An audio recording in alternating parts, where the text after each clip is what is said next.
History rarely grants us a single instant that seems to summon every drumbeat of destiny at once. Yet dawn above the Danube on the 12th of September 1683 does exactly that. Imagine the bruised violet sky, still quivering from night's last echoes of mortar fire, as a silent host of deer slips from the underbrush only to freeze at a distant thunder that is not thunder at all. It is Hooth thunder, a gathering storm of iron-shod momentum rolling down Kahlenberg's eastward slopes. The collective heartbeat of 12,000 cavalry who have sworn that a civilization's twilight will reverse itself into sunrise, or they will die beneath their own shattered wings. Red-white pennons crack like musket shots, gilded backplates flare in the half-light, and behind each helmet plume bright eagle feathers rustle, as if the wind itself has taken sides.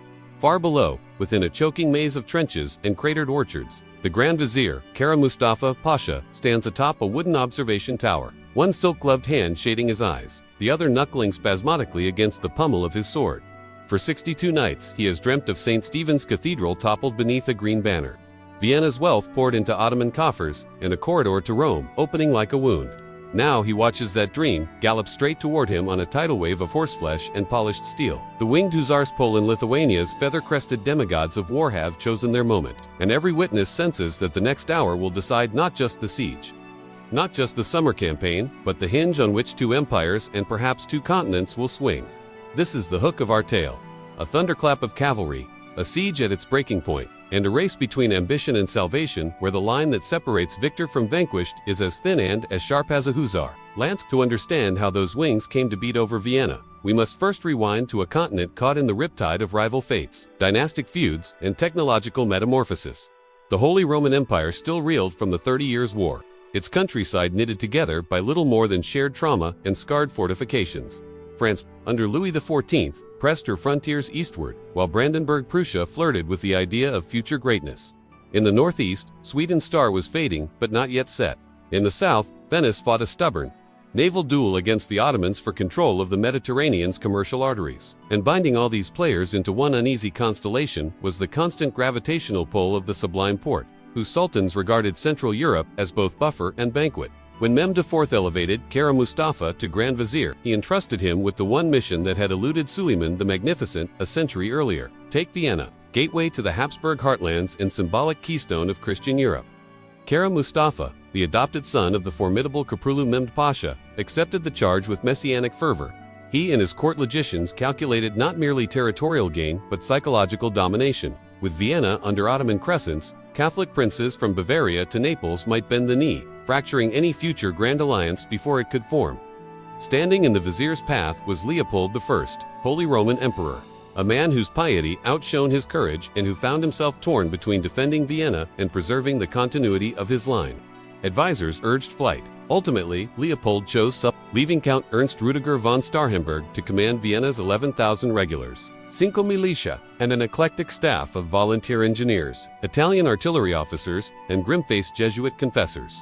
Starhemberg, 37, carried wounds from earlier clashes with the Turks. He understood that the city's bastions, originally Italianate masterpieces, had since suffered budget cuts and civic neglect. Powder magazines were half-stocked, wells only three-quarters clean. Worse, the spring rapids had swollen the Danube, flooding supply routes and complicating any relief effort. Farther north, in the Polish-Lithuanian Commonwealth, King Jan III Sobieski wrestled his own parliament. The fractious Sejm, the Commonwealth, though still vast, groaned under the weight of Cossack revolts, Tatar raids, and aristocratic liberty taken to anarchic extremes. Yet Sobieski, veteran of Khotin and Benedictine-educated strategist, grasped that Vienna's fall would place Ottoman horsemen within striking distance of. On the 31st of March 1683, he ratified the Treaty of Warsaw with Leopold I, pledging mutual aid. Critics in Warsaw scoffed that crossing the Carpathians to rescue a Habsburg monarch was folly. Sobieski countered that failing to do so was suicide in slow motion. By early summer, Kara Mustafa commanded perhaps 150,000 souls, Janissaries clad in quilted armor, Sipahi, Timuriat, cavalry riding under district banners, Crimean Tatar, light horse under Khan Murad, Gyre, Moldavian and Wallachian contingents guided more by fear than loyalty, and a logistical tale of cooks, sutlers, slave porters, and camel trains groaning under bronze siege guns cast in Adrianople. His engineers, many of them renegade Italians, carried blueprints for angled saps, and countermine galleries that could turn even a trace Italian fortress into so much mortar dust. On the 14th of July, 1683, the Ottomans unfurled their green, red, and black standards across the Wienfluss plain, tents multiplied like bright fungi. Camp followers erected baked mud bakeries, public bathhouses, even makeshift bazaars where ivory chess pieces changed hands beside French glass beads looted from a previous campaign. The vizier's pavilion alone spanned 2 tennis courts, its silk walls stitched with Quranic verses, promising triumph. From its central mast hung a horsetail standard so tall that Viennese children atop the city's walls could see it sway at dusk, an omen large enough to blot stars. Inside Vienna, Starhemberg issued ration decrees. Horsemeat for infantry first, rooftop pigeons last. No artisan might hoard grain.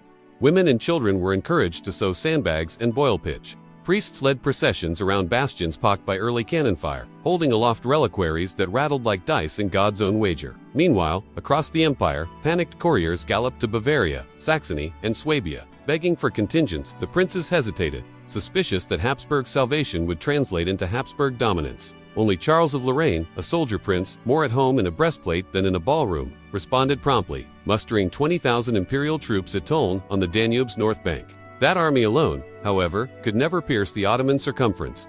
Sobieski's decision tipped the scales.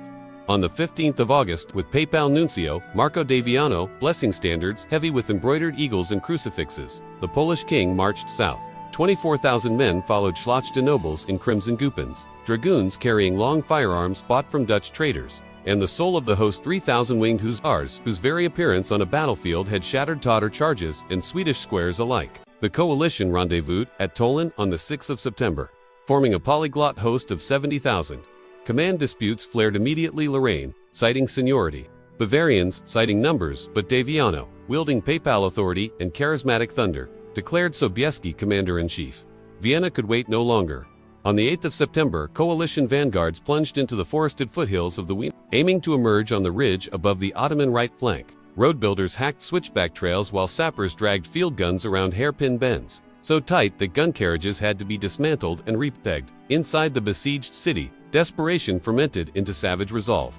Ottoman mortar lobbed 700-pound stone shot that cratered marketplaces and decapitated steeples. Sappers tunneled beneath the Labelle bastion, packing barrels of black powder sealed with tallow and beeswax. At 4 p.m. on the 27th of August, the mine blew, vomiting stone and soil so high that defenders glimpsed the Danube through the dust. Janissaries surged forward, scimitars glinting. Viennese pike militia countercharged, fighting knee-deep in rubble turned quicksand by blood. The bastion held, but just barely. On the 4th of September, another mine collapsed, the Berg Ravelin. Defenders plugged the breach with furniture, corpses, and a single bronze culverin fired until its barrel glowed red. By the 11th of September, Kara Mustafa calculated that one final push would finish the city. He scheduled the assault for dawn on the 12th, unaware that an entire relief army crouched less than 3 miles away under cover of fog and pine boughs. That night, Starhemberg lit 3 flares from St. Stephen's Spire, the agreed signal that Vienna stood on its last legs. On Kahlenberg's summit, Sobieski watched the distant blips of flame and muttered, "Now, by the living God, we go." The coalition's left wing began its descent first, a living tapestry of color braided from dozens of principalities that only a common fear of Ottoman banners could weave together. Bavarian cornflower blue mingled with Saxon apple green, while the black Indilo of Austria rippled beside the silver double-cross of Lorraine. Drummers dampened skins with wine so each beat landed like muffled thunder, granting the illusion of distance even as the forest floor trembled beneath hobnailed boots. Engineers toppled trees across ravines to form rough causeways. Supply wagons bounced over mossy trunks, spilling barley and apples that startled squirrels back into their hollows. From the shadowed undergrowth rose the smell of crushed pine needles, clean resinous, and utterly at odds with the acrid gunsmoke drifting up from Vienna's dying ramparts. Charles of Lorraine, riding a dapple-gray stallion named Donnerschlag Thunderclap, lifted his battered tricorn to study Ottoman campfires flickering on the plain below. Each blaze, he knew, represented a unit, janissary or toss in rigid rows, Sipahi squadrons tethering their mounts, camel trains groaning under bronze falconets. Yet he could not shake the sensation that each point of light marked a fate. A peasant farmer unluckily conscripted in Rumelia, a child bride following her soldier husband, a slave porter praying in Arabic for a sunrise that would let him sell his burden and go home. That empathy did not blunt Lorraine's resolve. Rather, it sharpened it. He murmured to his aide, "Remember them all when we charge, let no one say we killed from ignorance." Hard on Loren's heels came the Bavarian elector, Maximilian Emanuel, his face flushed with eagerness and powder burn. 2 years earlier he had quarreled with Leopold over the Spanish succession. Now he saw in Vienna's plight a chance to display loyalty with spectacular effect and perhaps earn bargaining chips for future intrigues. His Palatine dragoons bore carbines fresh from Soul's forges, their locks glittering like ice crystals. Each man carried 3 charges of black powder and a single rosary, for Munich's bishops had preached that indulgences awaited those who fought under the sign of the Immaculate Conception. The march ground to a halt at noon, when the lead column stumbled onto a ruined hamlet whose name, the locals, still argued about St. Ulrich, or was it St. Leopold? Only the charred beams of an inn and a fountain clogged by leaves remained to adjudicate. Pigeons flapped from smashed shutters as scouts reported back. No Ottoman pickets within musket range, but Tatar horsemen had been seen watering ponies at a nearby brook less than an hour earlier. Lorraine ordered a perimeter, and Maximilian dismounted to inspect a toppled crucifix half hidden by nettles. The Christ figure's wooden arm, blackened by fire, pointed eastward toward Vienna. Even the Savior directs us, Max joked. Yet when he tried to lift the statue upright, the arm snapped in his gloved hand, scattering cinders. An omen, perhaps, but whether of triumph or tragedy, no one dared guess.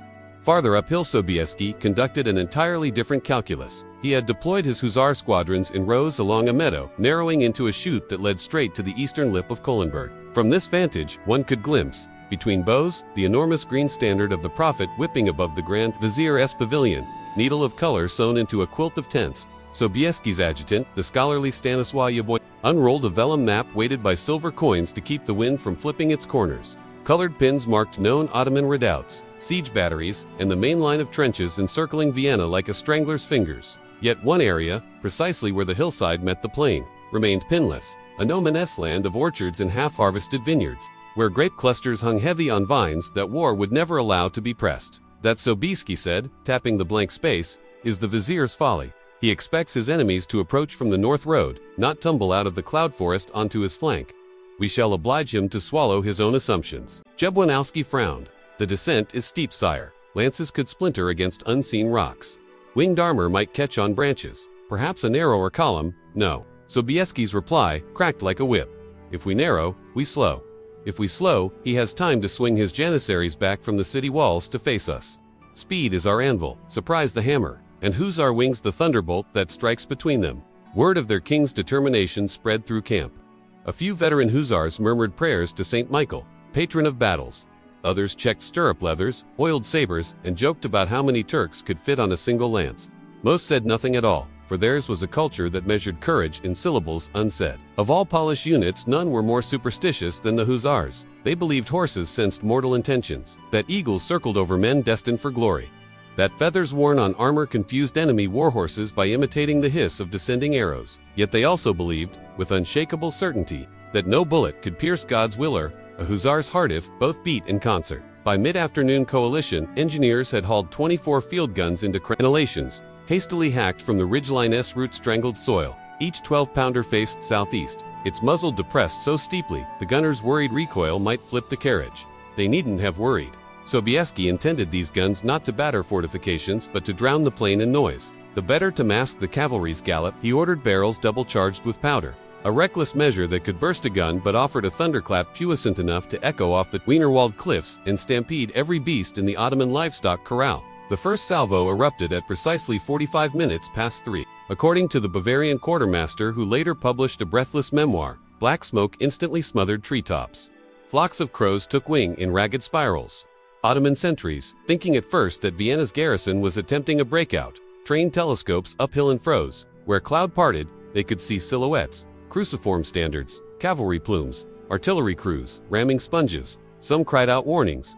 Most simply stared, transfixed by what looked like a mirage conjured from pine-scented haze. Kara Mustafa's reaction, preserved in a letter dictated that night, was equal parts disbelief and contempt. He had assumed reports of relief armies massing beyond the Danube were exaggerations brewed by deserters. True, he had received dispatches from Thakli's Magyar partisans claiming that foreign devils gathered in Toulon, but he dismissed these as ploys to draw Ottoman resources north, away from the main objective. Even when mounted scouts burst into his pavilion to declare that an army as numerous as the sands of the riverbank had appeared on the heights, the vizier merely tightened the drawstring of his silk purse, from which he dispensed coins to calm rattled nerves. To his staff, he said, "An army must show itself before it can frighten us. When it descends, we will crush it like a clay cup under an iron heel."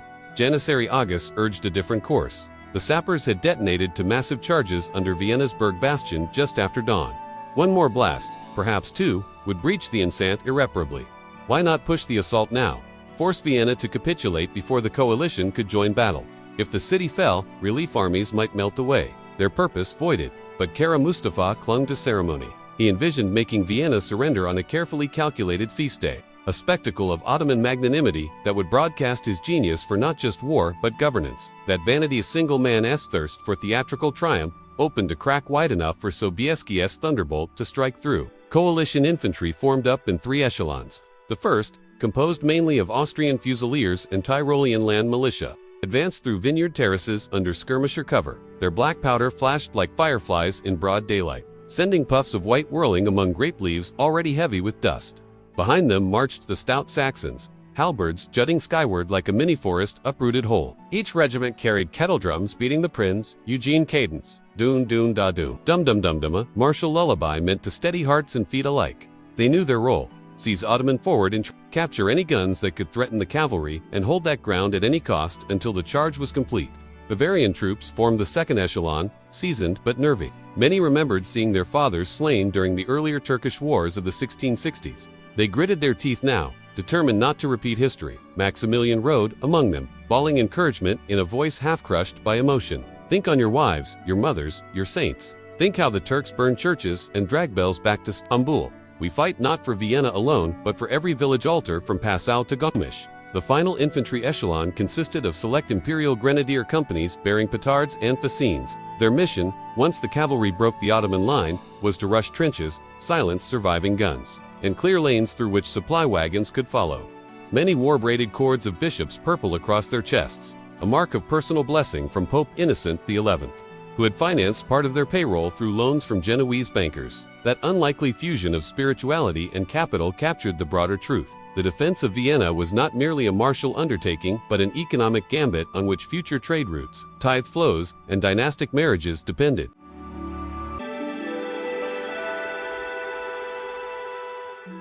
When the infantry vanguard seized the orchard south of Drim, Ottoman outposts fired flares, skyward scarlet rockets that split into green sparks. Each spark signified enemy cavalry sighted. Kara Mustafa at last grasped the scale of the threat. He summoned Murad Jarrah's tatters, ordering them to ride full tilt and harass the coalition left flank. He dispatched a Janissary Ortaz, numbering some 2,000 elite shock troops, to reinforce trenches nearest the ridge. And he sent couriers galloping around Vienna's perimeter, telling every sapper chief to detonate charges immediately and storm the breaches. If Vienna fell now, it might still buy time to recall main forces to face Sobieski. Inside the besieged city, explosions rocked the Berg bastion at 4:10 p.m. Masonry flew like flocking starlings. Clouds of mortar dust rose high enough that observers on Kahlenberg mistook them for cannon smoke. Janissaries ran roaring into the breach only to collide with a barricade of overturned wagons, wine casks bristling with caltrops, and a wall of pikemen commanded by Starhemberg himself. The Count, gaunt from sleepless weeks, wielded a partisan nearly as tall as a doorway. He speared the first Janissary over the barricade, screaming, "You shall not have the Emperor's hearth while I breathe." His voice cracked on the last word, but the effect electrified the defenders. Muskets barked, pikes jabbed, and grenadiers lobbed earthen pots filled with quicklime that blinded any who dared push forward. Janissary bodies piled so thick that their brothers used them as stepping stones in fresh assaults, but each surge stalled amid fire, smoke, and Starhemberg's horse commands. Thus the stage was set to desperate fronts, unfolding in parallel, each a mirror of the other's urgency. Outside, coalition forces sought to smash the besiegers. Inside, Vienna's garrison fought like men already halfway inside their graves. And above them all, on the forested ridge, Sobieski watched Minitans crawl across a bronze pocket watch looted years earlier from a Swedish noble at Warsaw. Once the watch's hour hand kissed the Roman numeral V, he snapped it shut. The cavalry would ride. What followed defies easy enumeration. Chroniclers list regiments, ranks, and casualties. Yet such data cannot convey the sound that erupted when 3,000 Winged Hussars launched their downhill charge. It was not the clash of cymbals or the roll of thunder, though those are close. It was more like the shiver of an earthquake transmuted into air, a vibration so deep it seemed to emanate from the marrow of the world. Horses lunged, hooves spitting turf. Feathers rustled, creating a susurration that mingled with the clatter of mail and the whistle of wind through lance pennons. Eyewitnesses swore they heard angelic choirs. Skeptics called it the echo of adrenaline in human ears. Whatever the cause, the effect was chilling. Many Ottoman soldiers dropped weapons and crossed themselves, despite being Muslim. So potent was the terror triggered by that avian hiss. At the Hussars' forefront rode Mikołaj Siniowski, his armor gilded not for vanity, but so his men could see him amid dust.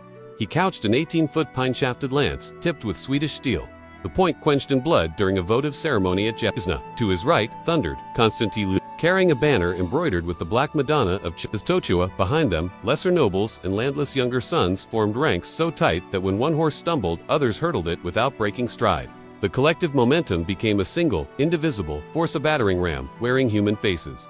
The first obstacle was a low stone wall built to protect the orchard. Hussars barely slowed.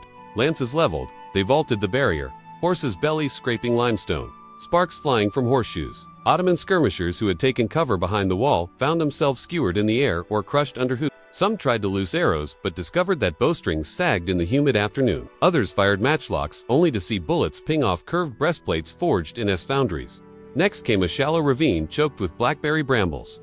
Bavarian engineers earlier had tossed bundles of faggots into the gully, creating a porous bridge. Hussars followed single file across, each rider trusting the unseen hooves ahead. One slipped, plunging into briars, his wing frame snagged vines, snapping shafts. He vanished from view, swallowed by thorny dark, his muffled scream lost beneath the cavalcade. None could pause to help. Duty devoured sentiment. As the Hussars crested the final lip of terrain, the plain lay barren, undulating carpet of churned soil, broken wagon wheels, and discarded cooking pots. Ahead, 2 rows of sharpened stakes marked the outer Ottoman redoubt. Behind those stakes waited Janissaries, whose muskets crackled like a brush fire. Smoke rolled, bullets whistled. Hussar lances answered, flinging death into the gloom. Because the stakes were set in front-facing soil banks, the Ottomans had assumed any cavalry would wheel sideways and search for breaches. But the Hussars did not slow. They gathered themselves, horses bunching muscles, and leaped. 50 cleared the barrier in the first wave. 46 landed upright. Those who tumbled rolled clear, drawing curved sabers to carve space while comrades vaulted overhead. Ottoman musketeers hesitated, stunned by the impossible feat. That moment of disbelief proved fatal. Lances drove into torsos, smashing ribs, impaling lungs. One Janissary tried to parry with a gun. The blade snapped, and the steel tip punched through chainmail and spine. Another, battered by a horse's chest, flew backward into the trench, his skull splitting on a ramrod. From that breach, the Hussars fanned outward, each squadron peeling left or right in a deadly scissor that sheared through infantry ranks like cloth under tailor shears.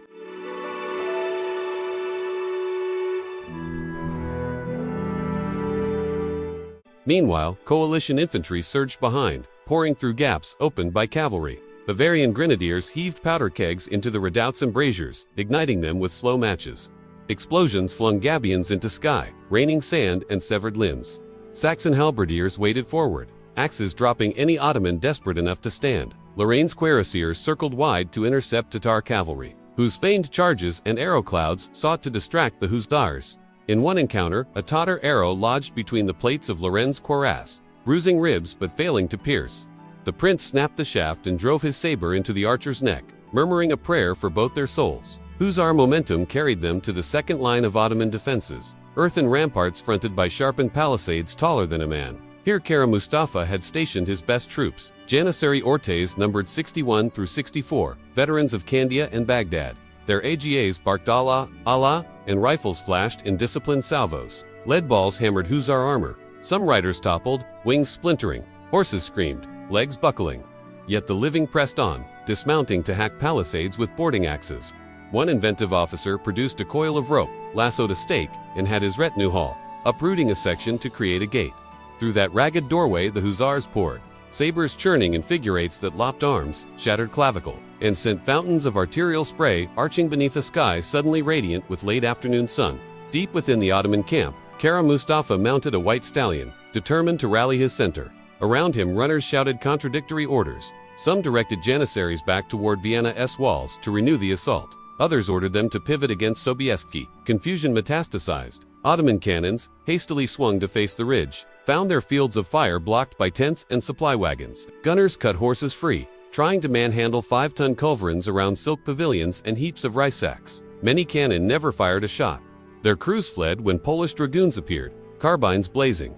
It was at this juncture that Sobieski himself entered the maelstrom, having ensured that every Hussar squadron was fully committed. He spurred forward at the head of his household banner, the Korogi Nadworna, composed of landless knights, whose fortunes rose and fell with their king. His lance had snapped on the first palisade. He now brandished a Carabella saber, whose blade mirrored sunlight like a molten river. To his left galloped his son, Prince Jan, not yet 20 but already hardened by skirmishes against Tatars along the Dniester. Father shouted to son, "Follow me to the dragon's throat," and together they plunged into the corridor leading straight toward the vizier's pavilion.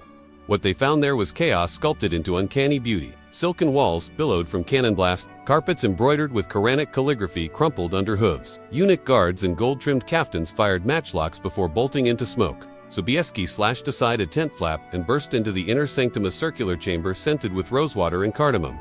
The vizier was gone, but his standard, a horsetail of black yak hair capped with a crescent of beaten silver, remained planted in an ivory stand. Sobieski wheeled his horse and shouted a phrase no chronicler captured, verbatim some say it was Vienna. Vigimus, dos Visicu, we came, we saw, God conquered, before slicing the standard free. He hoisted it aloft, and a cheer rippled outward like a seismic wave.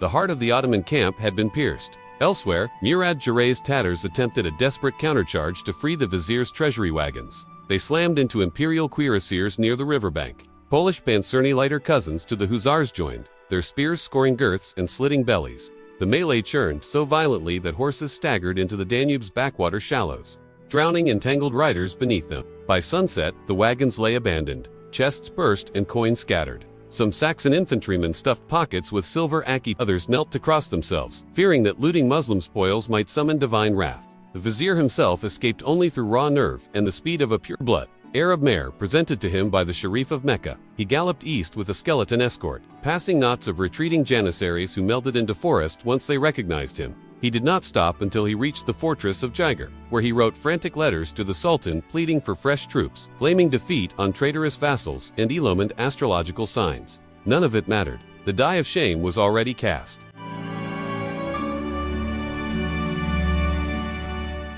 Back at Vienna, the city's defenders realized something monumental had occurred when Ottoman cannon south of the Berg bastion fell silent. Scouts reported smoke pillars curling from beyond the trenches.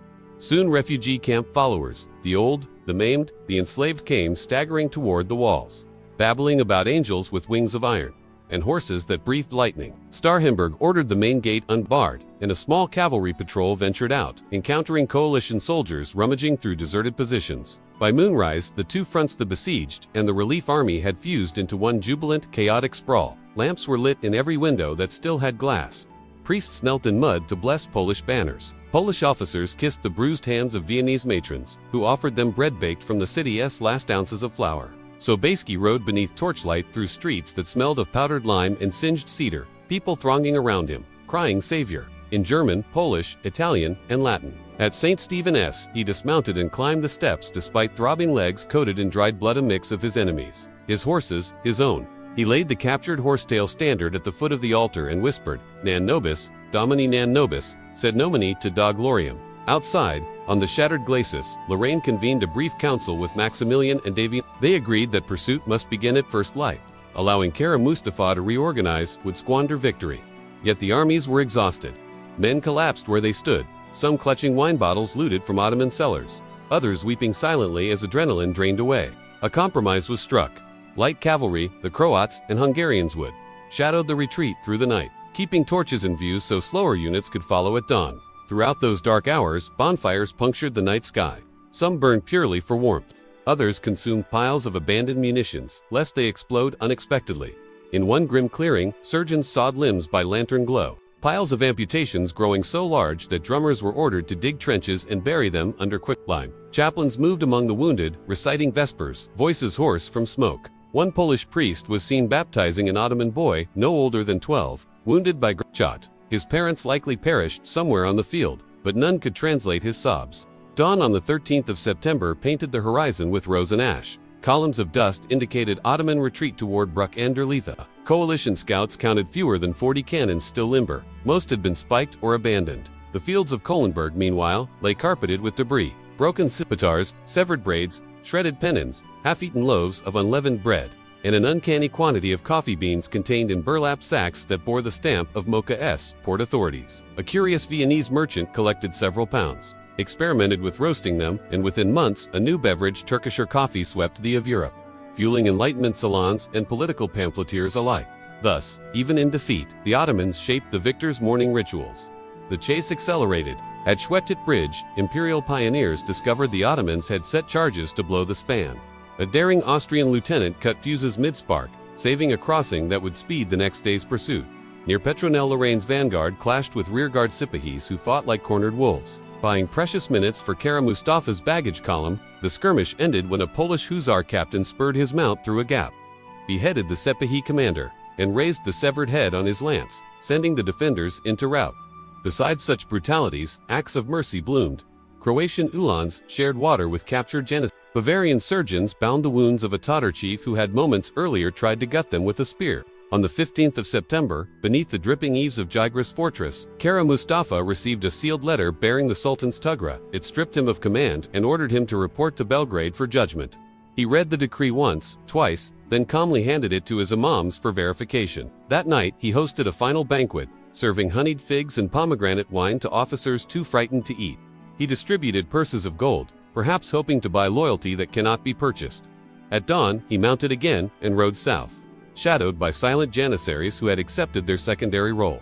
Executioners of the state's disappointed will. Belgrade greeted the vizier with ceremonial gunfire that echoed hollowly against damp walls. He was quartered in a garden pavilion overlooking the Sava, a poetic vantage unsuited to a condemned man. 3 days later, palace guards entered without announcement. They presented a length of silk cord, its tassels braided in the imperial colors. Kara Mustafa knelt, composed, and tucked his beard inside his robe so the bowstring would not snag. History records that he uttered no last words, though a later legend claims, he whispered, the city wanted to live. Either way, the cord tightened twice, and the man whose dreams of conquest had redrawn European alliances died staring at water that flowed inexorably toward the sea. News of his execution reached Vienna by courier a month later, sparking sermons about divine justice. Yet Leopold I, ever cautious, understood that victory forged new dilemmas. Bavaria, emboldened by its battlefield valor, pressed for territorial rewards.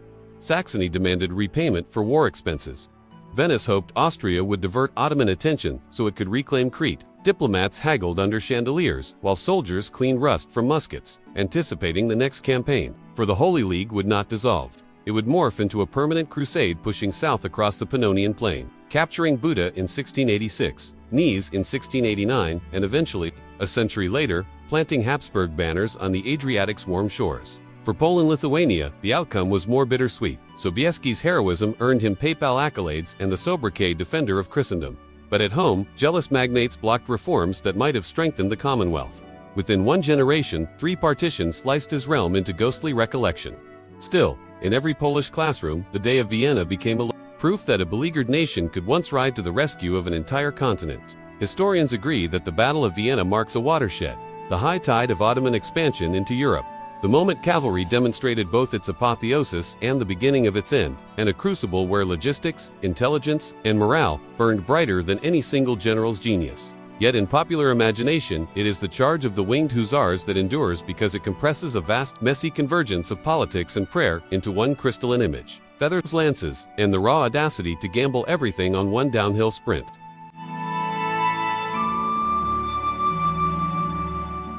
So stand again on Kahlenberg's ridge at dusk.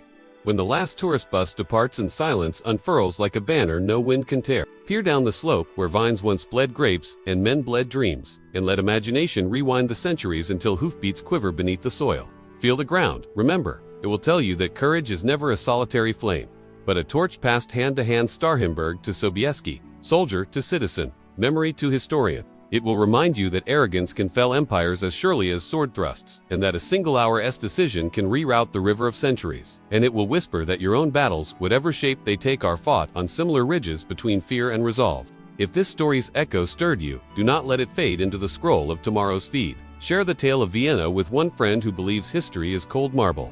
Show them it still beats with hoof thunder and human hope. Subscribe so you never miss our next plunge into the crossroads where ambition meets consequence. Whether on Icelandic lava fields or in the code-stitched skies of modern drones. Ring the bell, leave a comment telling us which forgotten siege or legendary charge you want unearthed next, and above all, carry these lessons into your own life's sieges. Because somewhere beyond your horizon, the drums are already rolling, and the wings are gathering for their charge.